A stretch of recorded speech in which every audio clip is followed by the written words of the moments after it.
இனம் உண்டு, தனியே அவர்க்கொரு குணம் உண்டு.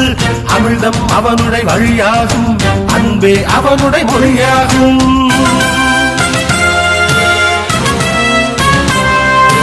அறிவின் கடலை கடைந்தவனா, அமிர்த திருக்குறள் அடைந்தவனா, ஒளியின் ஆசையை குறைத்திடவே பொருந்திய நூல்கள் உரைத்திடுவான். கலைகள் யாவிலும் வல்லவனா, கற்றவர் எவர்க்கும் நல்லவனா, நிலைகள் பற்பல அடையாளம் நின்றன இன்னும் உடையோனா.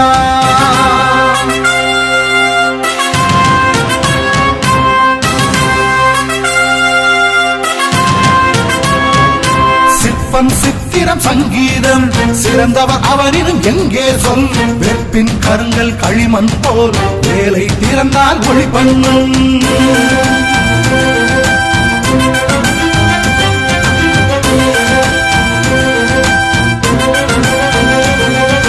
மானம் பெரிதென உயிர் விடுவார், மற்றவர்க்காக துயர்படுவார். தானம் வாங்கிட கூசிடுவார், தருவது மேல் என பேசிடுவார்.